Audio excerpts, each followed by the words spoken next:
हिंदी अनुवाद। जेम्स कोल को अक्सर एक सपना आता था।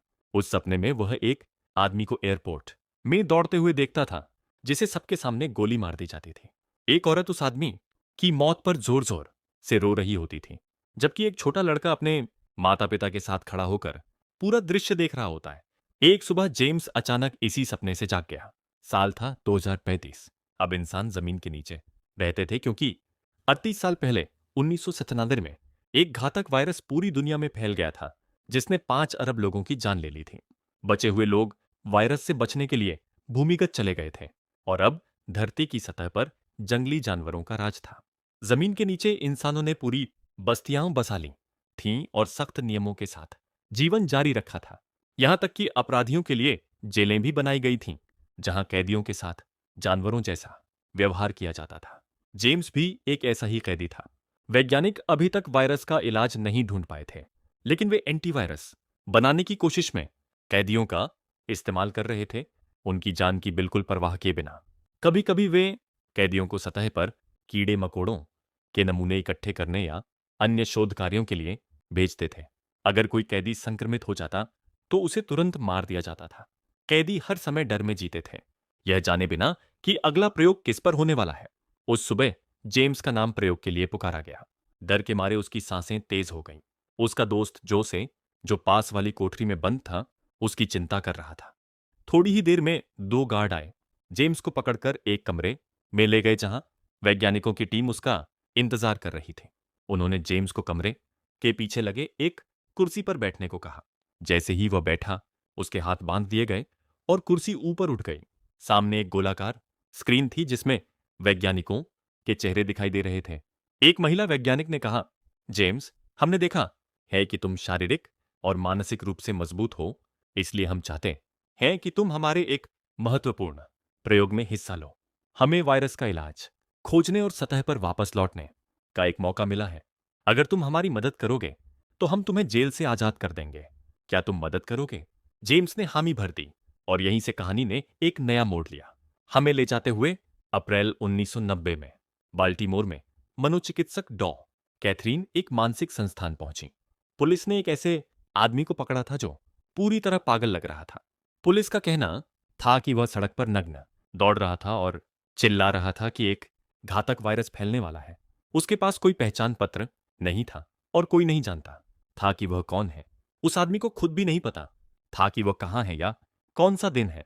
पुलिस ने उसकी पिटाई की और जबरदस्ती उसे संस्थान में भर्ती कर दिया। डॉक्टरों ने उसे शांत करने के लिए दवा दे दी। जब डॉ कैथरीन उससे मिलने गई तो वह चौंक गई। वह पागल आदमी कोई और नहीं बल्कि जेम्स था। दरअसल भविष्य के वैज्ञानिकों ने टाइम मशीन बना ली थी और जेम्स को साल 1996 में भेजा था, ताकि वह वायरस की उत्पत्ति, इसे किसने फैलाया और यह कहां से आया, इन सब की जानकारी इकट्ठी कर सके। लेकिन जब कैथरीन उससे मिली, जेम्स ने उनसे पूछा कि ये कौन, तुम यहां क्यों आए हो? जेम्स ने जवाब दिया, साल 1906 में और 1997 में एक घातक वायरस पूरी दुनिया में फैल जाएगा, जो 5 अरब लोगों को मार डालेगा। डॉक्टरों में से एक ने पूछा, क्या तुम इसे रोकने आए हो? जेम्स ने सिर हिलाकर कहा, नहीं, जो हो चुका है उसे कोई बदल नहीं सकता, और न ही कोई समय में वापस जाकर किसी को बचा सकता है। मुझे यहां सिर्फ यह जानकारी इकट्ठा करने भेजा गया है कि यह वायरस कैसे और कहां शुरू हुआ था, क्योंकि यह बहुत तेजी से म्यूटेट करता है और बाद में इसे स्टडी करना लगभग असंभव हो जाता है। इसलिए मुझे 1996 में भेजा गया, जब यह वायरस अभी शुद्ध रूप में मौजूद था। अगर मैं इसके फैलने से पहले पर्याप्त जानकारी जुटा पाऊं तो मेरे समय के वैज्ञानिक इसका इलाज ढूंढ सकते हैं और पृथ्वी को फिर से रहने योग्य बना सकते हैं। उसने आगे कहा, मुझे बस एक फोन कॉल करना है और मैं वापस अपने समय में लौट जाऊंगा। वह वैज्ञानिकों के लिए एक वॉइस मैसेज छोड़ना चाहता था। उन्होंने मुझे गलत समय पर भेज दिया है। डॉक्टर ने जेम्स को उसकी बात साबित करने का मौका दिया और उसे फोन पकड़ा दिया। जेम्स ने वह नंबर डायल किया जो वैज्ञानिक ने दिया था, लेकिन दुर्भाग्य से कॉल एक अनजान महिला के घर पर लगी, जिसका वैज्ञानिकों से कोई संबंध नहीं था। इससे जेम्स बहुत निराश हो गया। फिर उसे याद आया कि उसे तो 1996 में भेजा जाना था, यानी नंबर सिर्फ उसी साल काम करता, लेकिन वह 1990 में था, इसलिए कॉल नहीं लगी। अब डॉक्टरों को पूरा यकीन हो गया कि जेम्स का दिमाग पूरी तरह से खराब हो चुका है और उसका तथाकथित भविष्य की दुनिया वाला दावा केवल एक भ्रम है। उन्होंने उसे जबरदस्ती अस्पताल में भर्ती कर लिया। अगली सुबह जेम्स अकेला बैठा कागज पर कुछ लिख रहा था। टीवी पर एक डॉक्यूमेंट्री चल रही थी जिसमें वैज्ञानिक जानवरों पर प्रयोग करते हुए दिखाए जा रहे थे। तभी जेफरी गोइंस नाम का एक आदमी आकर उसके पास बैठ गया। जेफरी भी मानसिक रूप से अस्थिर था और पागलों की तरह बेतरतीब बातें करता रहता था। जेफरी को जानवर बहुत पसंद थे और वह उन्हें यातना सहते नहीं देख सकता था। जेम्स ने टीवी की तरफ देखते हुए जेफरी से कहा, मानवता की इन हरकतों को देखकर लगता है कि वायरस का दुनिया से इंसानों को मिटा देना ठीक ही है। यह सुनकर जेफरी बोला, दुनिया से इंसानों को मिटा देना एक अच्छा विचार है। फिर मुस्कुराकर बोला, लेकिन यह तो बहुत बड़ी बात है, हमें कोई और तरीका सोचना होगा। जेफरी ने आगे कहा, मुझे पता है तुम यहां से भागना चाहते हो, मैं तुम्हारी मदद कर सकता हूं। यह सुनकर जेम्स ने पूछा, लेकिन कैसे? तभी अस्पताल के कर्मचारी दवा लेकर आए। दवा लेने के बाद जेम्स सुस्त हो गया और चुपचाप कुर्सी पर बैठ गया। थोड़ी देर बाद जेफरी वापस आया। उसने एक गार्ड से गेट की चाबी चुरा ली थी। उसने जेम्स को वह चाबी देते हुए कहा कि जैसे ही मौका मिले भाग जाना। इसके बाद जेफरी ने गार्ड्स का ध्यान भटकाने के लिए हंगामा करना शुरू कर दिया। जैसे ही सारे गार्ड उसे पकड़ने दौड़े, जेम्स ने गेट खोला और बाहर भाग निकला। उधर कैथरीन जेम्स के बारे में और जानकारी जुटा रही थी। तभी एक कर्मचारी ने आकर बताया कि उसका मरीज जेम्स वार्ड से गायब है। यह सुनकर कैथरीन उसे पूरे अस्पताल में ढूंढने लगी।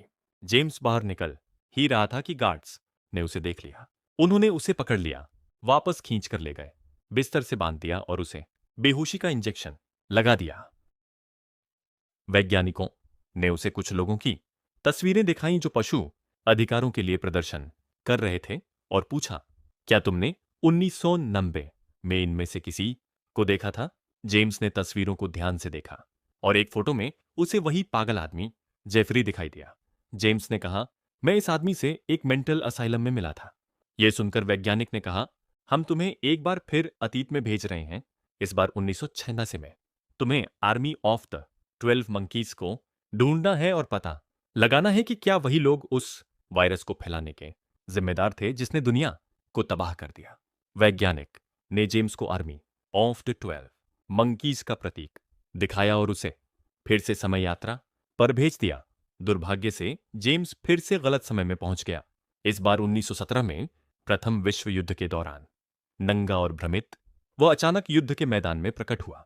सिपाहियों ने उसे घेर लिया, अपनी भाषा में चिल्लाते हुए उसकी पहचान पूछ रहे थे, लेकिन जेम्स उन्हें समझ नहीं पा रहा था। तभी उसने देखा कि कुछ सैनिक एक घायल आदमी को स्ट्रेचर पर ले जा रहे थे। ध्यान से देखने पर उसने पहचान लिया कि वह उसका दोस्त जोसे था, वही जो उसके बगल वाली कोठरी में कैद था। इसका मतलब था कि वैज्ञानिक अन्य लोगों को भी अतीत में भेज रहे थे। जेम्स ने जोसे को आवाज दी और उसकी ओर बढ़ने की कोशिश की, लेकिन तभी एक गोली उसकी टांग में लग गई। दर्द से चीखते ही अगले ही पल वह 1917 से खींच लिया गया और एक बार फिर किसी और समय में पहुंचा। अब नवंबर 1996 था। डॉक्टर कैथरीन बाल्टीमोर के एक विश्वविद्यालय में अपने नए प्रकाशित किताब पर व्याख्यान दे रही थीं।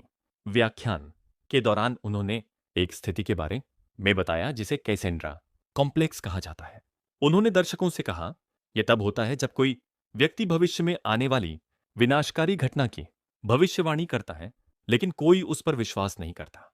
इस मानसिक स्थिति को कैसेंड्रा कॉम्प्लेक्स कहा जाता है। फिर उन्होंने दर्शकों को प्रथम विश्व युद्ध की एक तस्वीर दिखाई, जेम्स के दोस्त जोसे की फोटो, जब सैनिक उसे घायल अवस्था में अस्पताल ले जा रहे थे।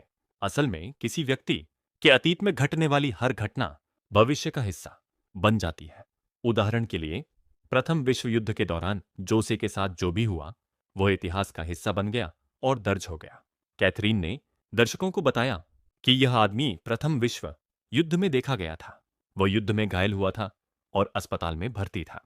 डॉक्टर और पुलिस उसकी पहचान नहीं कर पाए थे, लेकिन उसके बगल वाले बेड पर पड़े मरीज ने दावा किया था कि घायल आदमी ने उसे बताया था कि वह भविष्य से आया है और एक वायरस को खोजने के लिए अतीत में भेजा गया है। उसने यह भी कहा था कि 1996 में एक वायरस अरबों लोगों को मार देगा। यह सुनकर दर्शक जोर से हंस पड़े। फिर कैथरीन ने कहा, डॉक्टरों ने बताया कि वह आदमी इतनी बुरी तरह घायल था कि बिस्तर से उठ भी नहीं सकता था, लेकिन अचानक वह